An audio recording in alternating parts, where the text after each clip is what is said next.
I believe that the actions of our police officer were actually very heroic. Incredible acts of bravery inside the Maryland Heights Community Center when a gunman opened fire, killing a woman in front of families using the facility. It happened shortly after 8 o'clock last night, and it sent the center into chaos. We have team coverage of this shooting. Our Ryan Henson is standing by with stories from witnesses. But first, we want to get out to our Abby Larico, who is at the center to explain exactly what happened last night. Abby, I cannot imagine how scary that must have been inside. Absolutely, Allie. And here's another thing. We don't know at this point exactly what happened. You can see behind me, this is still very much an active crime scene. We've already seen actually some people walking around on the inside. We can't tell exactly who they are, but presumably investigators who are still working this and trying to find out more, pulling surveillance tape and that kind of thing. But we do know that that suspect is alive and in custody, something that's rare in situations like this. So police say they will tell us more information after a press conference, or at a press conference rather, this morning at 10 o'clock. Here's what else we do know so far. That suspect walked into the community center around 8 o'clock last night and began firing a gun, hitting a woman who wound up dying on scene. A witness ran outside and flagged down a police officer who happened to be there because this is also a police substation, brought him inside. That police officer radioed for help on the way in, but did not hesitate to walk inside right into that gunman. They fired several shots at one another. The police officer was not hit, but hit the suspect, who again is now in custody.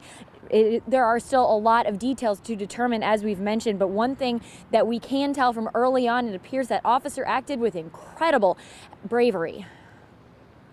But everything that I have been told is the officer did not hesitate. He immediately went inside. He did not wait for backup. And once inside, almost as soon as he walked through the front door, he was confronted by the gunman. Which meant that that gunman could not confront any more of the people inside. As you mentioned, this was a full community center last night. It is a gym, recreational center where a lot of people come, especially in the evenings. Police say, though, that hopefully that means that they'll have a lot of people to talk to as they're gathering details on this and trying to find out more. But those witnesses are visibly shaken here, or were visibly shaken here on the scene last night. And for more from them, we'll turn to my colleague Ryan Henson, who is nearby. Ryan? I'm sure many of those witnesses still shaking this morning because the whole thing started off kind of confusing. People were obviously in there working out, doing their thing, and then they heard a loud bang. And then that's when they got confused. But then the scary part set in when just a couple minutes later, they heard 5 to 6 more shots ring out. And then they for sure knew then that it was gunshots that was making the loud noise. So people were in there working out just after 8 o'clock in the 8 o'clock hour. And people say that it was something, they thought it was something that fell off the wall that initially caused the first scare, but when they knew it was gunshots, people immediately began scattering and moving towards the back of the building because the front of the building was where this man who was dressed like a Maryland Heights employee, according to witnesses, was standing there with the gun near the front of the building. 6 shots rang out. People started running towards the back, hiding anywhere they could, and they stayed there for 30 minutes or more in some cases.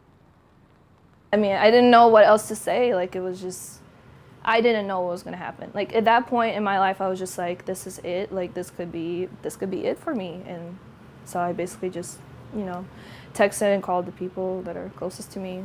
And that kind of stuff, like, really makes you realize, like, wow, that life could just, you know, end any moment. Sasha, who we just heard from right there, says she's definitely not coming back to Maryland Heights Community Center to work out anytime soon. Just the images of the crime scene, just the traumatic experience of being here during that time, just too much for her right now, understandably so. All right, thank you, Ryan.